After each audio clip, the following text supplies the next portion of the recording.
My name is Michaela Lane, 26 years old. I still remember that tense family dinner in our Boise home. My dad leaned forward, his voice sharp. "When will you ever make money like your brother?" My brother Hunter smirked and added, "Maybe in 10 years. The whole table erupted in laughter, their eyes mocking me as I sat there, freelance gigs, barely paying bills after my layoff. My cheeks burned, but I stayed silent, fingers tightening around my phone under the table. Inside, something snapped. I'd been their punchline for years, always compared, always less. Then without a word, I dialed one number. 10 minutes later, Hunter's phone buzzed. His face drained of color, hands shaking as he stared at the screen. The laughter died instantly. What did that call unleash? "You won't believe how everything flipped." Have you ever been crushed by family comparisons that cut deep? Drop your story in the comments, hit like if this hits home, and subscribe for more real-life revenge turns I post every week. The morning light filtered through the kitchen blinds as I sat at the breakfast table, coffee cooling untouched in front of me. Memories flooded back from when I was 10, the day my brother got a shiny new mountain bike for his birthday, while I was handed his hand-me-down with rusted chains and squeaky brakes. I spent weeks fixing it myself, scraping knuckles in the garage, but no one noticed. In high school, he joined every club, got new gear for sports, and I babysat neighbors to afford basic supplies. College hit harder. Hunter received full funding from our parents for his business degree at a private school tuition dorm, even a car allowance. I took community college first, then transferred to a state university, piling up loans that still haunted my credit. Every holiday gifts under the tree were uneven designer watches for him, generic sweaters for me. Job offers came his way straight out of graduation internships lined up by Dad's connections, while I hustled freelance graphic design gigs, building a portfolio from scratch. 6 months ago, the agency downsized and I moved back home thinking it was temporary support. Instead, they controlled my remaining savings, doling out allowances like I was still a child. Dad monitored every expense, questioning coffee runs or software subscriptions as wasteful. Mom echoed him, praising Hunter's promotions while dismissing my client wins as hobbies. The favoritism wasn't new. It shaped every decision, every comparison that chipped away at my confidence. I stared at the empty chair where Hunter usually sat, his absence this morning unusual after last night's tension. Footsteps echoed from the hallway, and my father, Terry Lane, entered in his pressed shirt and tie, briefcase in hand. He glanced at me briefly before pouring coffee. "Partners are coming for lunch today," he said, tone clipped and expectant. "Make sure everything's perfect, no excuses, no distractions." I nodded, forcing my voice steady. "Got it, Dad." He didn't look up, just checked his watch. "And set the table properly. We can't afford slip-ups with this deal on the line." The words landed heavy, another reminder of my role in the background. Before I could respond, Hunter Lane strolled in, sleeves rolled up, flashing a sleek new wristwatch that caught the light. "Check this out." He grinned, holding it close. "Closed a big contract yesterday. Hard work pays off, right?" His eyes flicked to me with that familiar smug edge, as if daring contradiction. I managed a tight smile, stomach twisting. "Nice," I muttered, pushing eggs around my plate. He leaned against the counter, sipping from his mug. "You should try aiming higher than those side projects. Real jobs come with real rewards." Terry chuckled lightly, clapping Hunter on the shoulder. "That's my boy. Keep pushing those numbers." The casual praise stung, widening the gap I'd felt for years. My phone vibrated on the table screen, lighting with an unknown number. I hesitated, then answered quietly. "Michaela Lane speaking." A professional voice replied.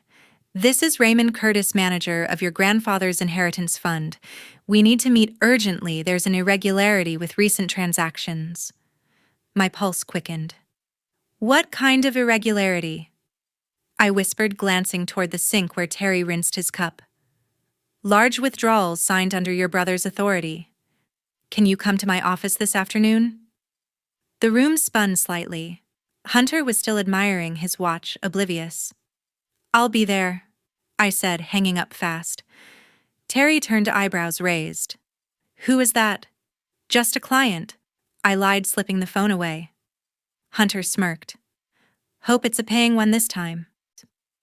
Their laughter followed me as I cleared the dishes, mind racing with questions about the fund I'd barely touched since Grandpa passed. For years, they'd said it was locked for my future, but now doubt crept in. I wiped the counter mechanically, replaying Raymond's words. Unauthorized access meant someone had keys I didn't know about. The favoritism suddenly felt deeper, more calculated. Lunch loomed, but this call shifted everything I needed answers before facing another performance. Hunter grabbed his keys. "Heading to the office early, big meeting prep." Terry nodded approval. "Drive safe, son." As they exchanged plans, I slipped upstairs to grab my laptop, determined to dig deeper before the afternoon meeting. The house felt smaller, walls closing with unspoken rules. Downstairs, voices faded as Hunter left, leaving me with a growing resolve. This wasn't just about money, it was the pattern breaking. I packed a bag quietly, heart pounding at the unknown ahead. That afternoon, the lunch with the partners began in the Lane family dining room, the long wooden table carefully set with fresh salad and grilled meat. I moved between the kitchen and the dining room, bringing out dishes while the voices of men in suits filled the space, discussing a new construction project. My laptop was still open on the kitchen counter from earlier, the screen displaying the joint account statement I hadn't closed yet. While pouring water, I glanced at it again and froze. A large transaction was highlighted. Hunter had withdrawn $40,000 labeled as a project bonus just last week. Money from the inheritance fund I had always believed was untouched. My hands trembled slightly as I set the pitcher down, trying to keep my expression neutral in front of everyone. My college friend Peyton Brooks sat beside one of the partners, smiling politely, but her eyes locked on me the moment I brought out the bread tray. She sensed the tension instantly, her eyebrows lifting subtly. "Need any help?" Peyton whispered as I passed, her voice low enough that no one else could hear. I shook my head, though my strained smile surely gave me away.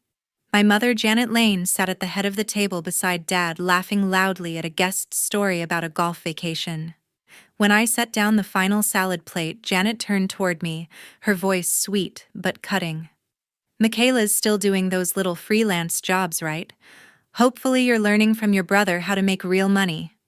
Soft chuckles rolled around the table and my cheeks burned. I nodded. "Working on it." "Mom?" Peyton watched everything, her finger tapping lightly against her water glass. My phone buzzed in my pocket, an all too familiar number from that morning. I moved quickly into the kitchen to answer, my voice hushed. Raymond, the fund manager, spoke immediately, his tone grave. "Hunter signed an unusual withdrawal from your inheritance fund, $40,000 marked as a project bonus. This wasn't a pre-approved transaction. You need to review this right away to avoid liability." My heart pounded. He has signing authority. As a co-manager, yes, but protocol requires notification. "I'm sending detailed documents to your email, check them and call me back." I hung up my thoughts, spinning around the numbers. Peyton appeared at the kitchen doorway, pretending to grab more napkins. "You okay? You look like you're about to explode." She pulled me out to the backyard through the glass door, the cool Boise air brushing against us as autumn leaves drifted down. "Tell me, what's going on?"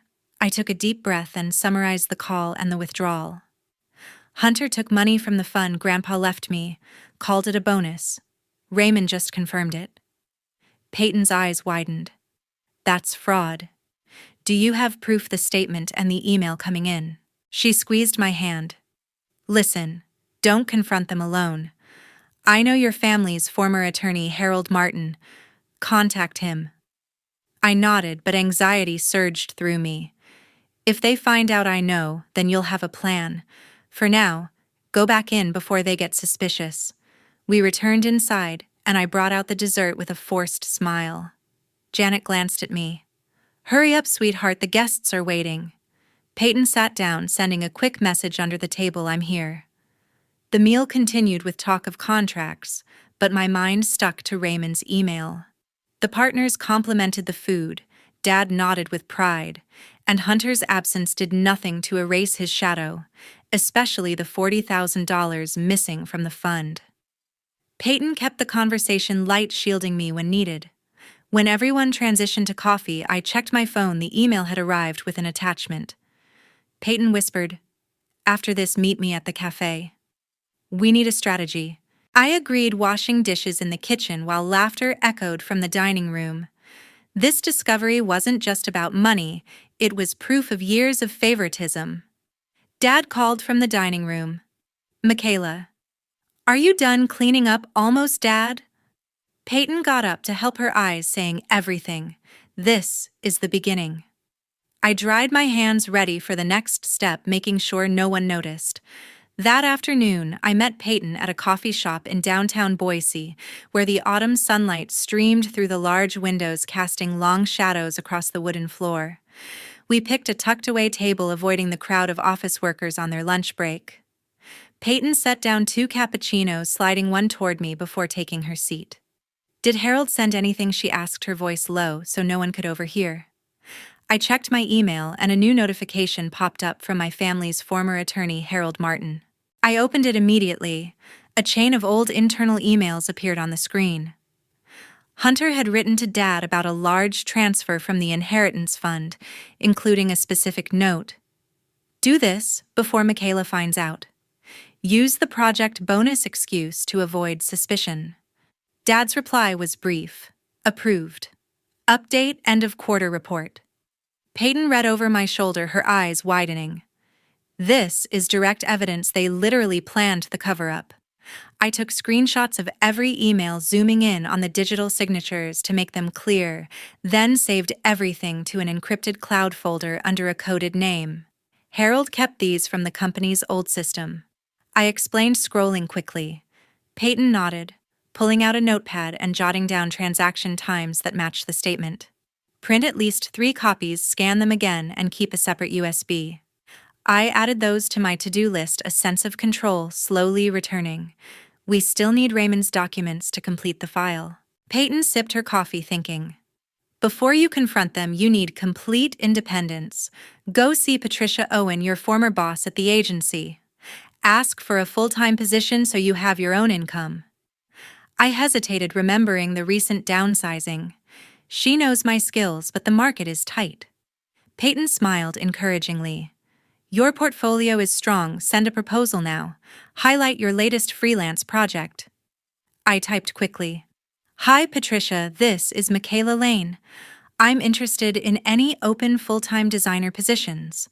I've attached my updated portfolio and I'm available for an interview next week."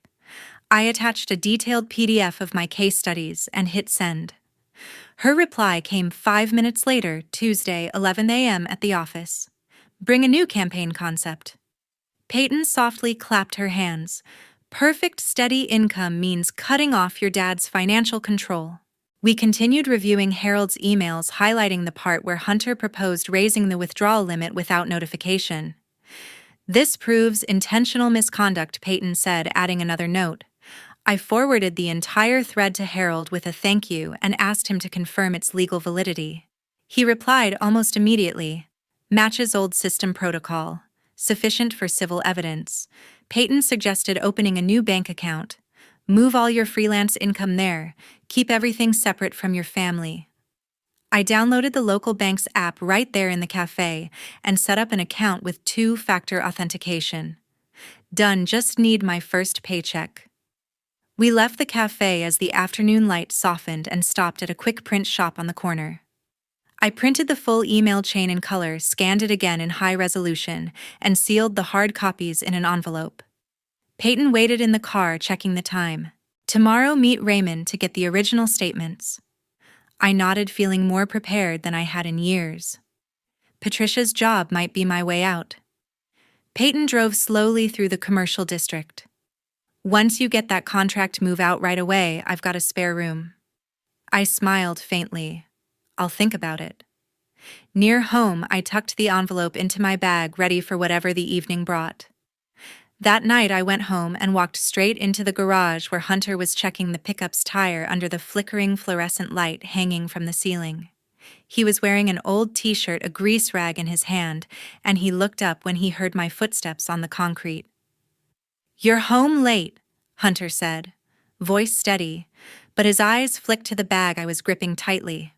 I stopped a few steps from him and set the bag down on the tool-covered workbench. "Explain the $40,000 withdrawn from the inheritance fund. Internal emails show you and Dad arranged the transfer before I even knew." Hunter stopped wiping, tossed the rag into the corner, and let out a short, nervous laugh. Nothing like his usual confidence. "What are you digging into? That was a project bonus. The company needed liquidity." I stepped closer, my voice controlled. "The fund Grandpa left for me, you signed off on it without asking." He crossed his arms, shoulders lifting in a shrug. "Just borrowing it. It's not like you have plans for the money. Your freelance jobs barely cover bills." Quietly, I turned on the hidden recording feature on my phone in my coat pocket, the mic picking up every word. "So you're admitting you took the money without permission?" Hunter laughed louder, circling around the truck. "Family shares everything, Michaela. I used it for a big contract. Profits will go back into the fund later." The kitchen door swung open and Dad stepped in with a thick stack of papers, his eyes narrowing when he saw us. "What's all this noise?" Hunter pointed at me immediately. "She's accusing my bonus of being theft." Dad set the papers on the tool shelf, his voice low but razor sharp. "It's the family's shared fund. You don't get to question my decisions." I shook my head, staying calm. The law requires consent for large withdrawals, and the emails prove there wasn't any. Dad walked up, grabbed my shoulder hard, and shoved me against the cold concrete wall. The impact sent pain shooting through my arm, but I bit back any reaction. "Sign the liability waiver right now or get out of this house tonight." The recorder kept running, capturing every echo of his voice in the garage. Mom appeared in the doorway, hand on her hip, eyes icy. "Listen to your father without this house? How long do you think you'd survive with those tiny jobs of yours?" I looked straight at her. "I'll survive better away from here, away from all this control." Hunter cut in. "Don't act tough. No money, no car. You'll be begging to come back within a week." I pushed Dad's hand off and stepped aside. "I'm not signing anything. My rights stay with me."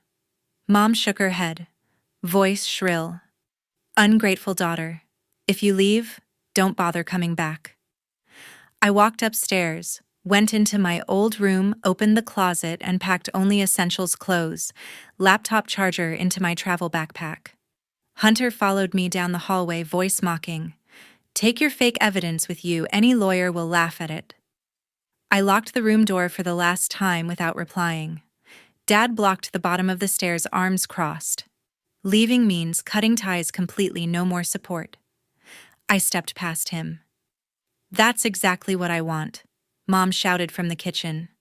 Ungrateful brat. Peyton's car was already parked outside the gate, headlights slicing across the fence.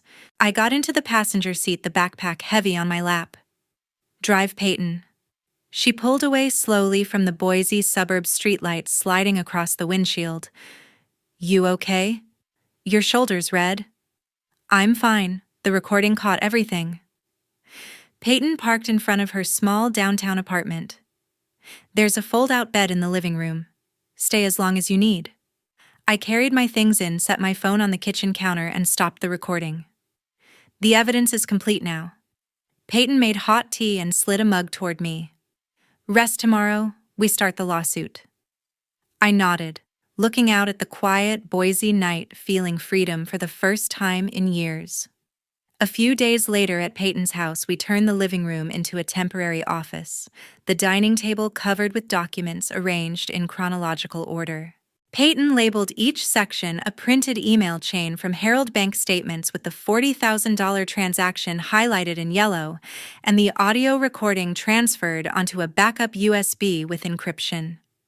I double-checked everything on my laptop, playing the audio file, to make sure Hunter's admission of borrowing temporarily and Dad's threats came through clearly without distortion. Harold scheduled us for 2 p.m. at the office, Peyton reminded me, closing the leather folder she'd bought that morning. We drove to downtown Boise and parked in front of the modern glass law building, its silver sign gleaming in the fall sun.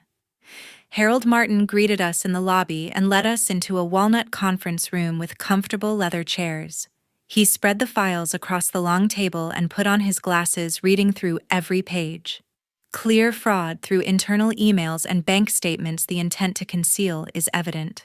The emotional distress from the recorded threats adds weight, Harold explained, marking key sections with a red pen. I nodded. File the civil suit. Immediately demand $60,000 plus a restraining order. Harold drafted the complaint on his computer, then printed 3 copies with the official title, Lane v. Lane. Sign here. The Ada County Court moves fast with evidence like this. Peyton witnessed my signature, her eyes bright with determination. Hunter never expected you to act this quickly, she said.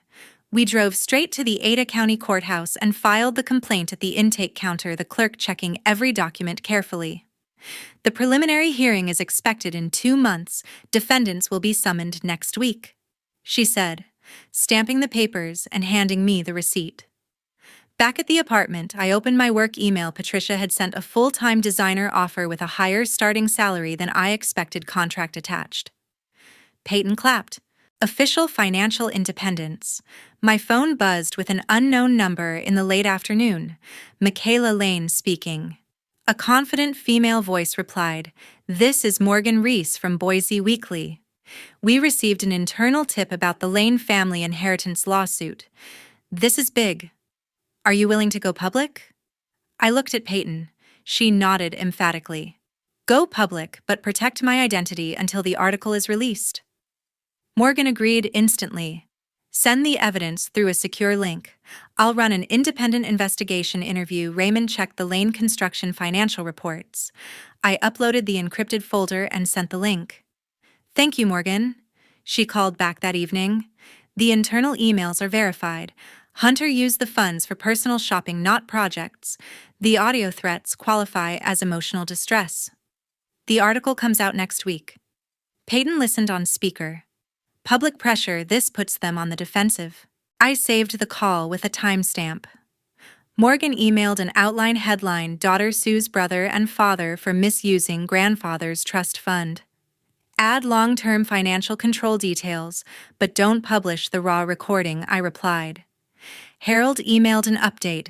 Complaint accepted. Hunter and Terry will be served on Monday. Peyton printed the new documents and slid them into the folder. Everything's ready. We ate a quick salad for dinner, discussing courtroom strategy. The article comes out before the hearing. Public opinion will lean your way, Peyton noted. I checked my new bank account. Freelance payments were safely deposited, completely unlinked from my family. Morgan texted late at night. Interviewing Raymond tomorrow morning. He's confirming the trust fund protocol violations. I sent my confirmation. Peyton tidied the work table. You've already won half the battle, now we just wait for court. I saved every communication in my private cloud and closed my laptop with a feeling of complete control. 2 months later, the trial unfolded in the Boise courthouse, a solemn room of polished oak, with sunlight streaming through tall windows onto the judge's bench and rows of gleaming wooden seats. I sat at the plaintiff's table with Harold, our thick evidence binder neatly placed in front of us, while Hunter and Dad sat across at the defendant's table, their lawyer nervously flipping through documents. The judge, in a stern black robe, opened the file and signaled the start. Plaintiff, present your evidence of fraud and emotional distress. Harold stood, connected his laptop to the wall-mounted screen, and projected the internal email chain page by page. Hunter, proposing the large transfer before the quarterly fund review, Dad approving it instantly, with instructions to use a fake project code to avoid detection. Next came the bank statements, the $40,000 transaction highlighted in red, Hunter's digital signature, unmistakable. Finally, the audio file played publicly in the courtroom, Hunter's voice, admitting it was just a temporary loan, since I had no plans to use it. Dad's voice threatening to push me and cut off all support if I didn't sign the waiver. Hunter stared at the floor, knuckles white on the armrest, while Dad gripped his chair so hard his hands shook, eyes darting to his lawyer for help.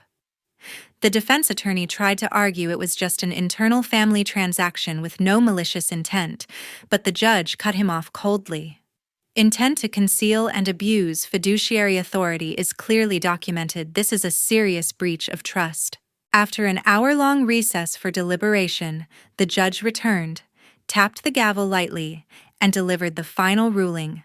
Hunter Lane is ordered to pay $60,000 plus statutory interest to the plaintiff, and a restraining order is issued prohibiting any contact or approach toward Michaela Lane for 2 years. Hunter's face went pale. He shot up to object, but was immediately warned by court security to sit down. Dad shook his head repeatedly, whispering urgently to his lawyer, only to receive a defeated shrug in return. The trial ended, and I walked out with the hot-off-the-press judgment in hand, a wave of relief washing over me after months of tension. The following week, news spread fast in local business circles. The largest construction partner pulled out of a multi-million-dollar contract with Dad's company, citing reputational risk after the lawsuit went public. Terry Lane had to downsize operations, sell equipment, and lay off staff just to keep cash flow alive, his face appearing in local papers looking worn and aged beyond recognition. Hunter received his termination notice shortly after from the very company his father built. An internal email citing severe ethical violation involving misuse of personal funds, and his long-held project manager role was handed to an external candidate. Meanwhile, I officially started my full-time position at Patricia Owens' agency, a sleek downtown Boise office with open layouts, ergonomic desks, and a vibrant young creative team. The starting salary was double my old freelance income, complete with full health benefits, company stock options, and flexible hours. Patricia clapped me on the shoulder on my first day as I received my employee badge. "Welcome aboard, senior designer. You've earned this through talent and resilience." Morgan Reese's article hit the weekend edition of the Boise Weekly. Bold headline splashed across the front page: "Daughter sues brother and father for defrauding grandfather's inheritance." The piece laid out every detail: the illegal withdrawals, the lifelong financial control, and the ultimate legal victory in Ada County Court. Hundreds of comments flooded the online version, most supporting the decision to cut ties and praising the courage to stand against toxic family. Hunter tried texting apologies from a new number. Dad called from his office line with a trembling voice. Mom sent a long, guilt-laden email, but I blocked every single one. The entire family contact list vanished permanently from my phone and social media, never to be reopened or regretted. My new life began in a cozy apartment near the Boise River, mornings designing national campaigns, late afternoons jogging along the Greenbelt, evenings unwinding with Peyton over coffee or simple dinners. The consequences were final and irreversible. Hunter sank into bankruptcy, paying off the judgment. Dad sold personal assets to save his crumbling company. Mom lived quietly in the now empty family home. I, on the other hand, leveled up completely, from a victim of favoritism and deception to the true owner of my life with a solid career and full financial independence. The lesson from this story is crystal clear. Cutting off a toxic family is not a loss, it's a life upgrade. When favoritism, control, and betrayal stretch across years, choosing justice and freedom is the most powerful turning point toward a future you deserve. Thank you all for listening to the end. Your support and patience mean the world. Please share your thoughts in the comments. Have you ever had to cut someone out to protect yourself? Like if this story inspired you, subscribe for more real-life drama every week, and don't forget to turn on notifications.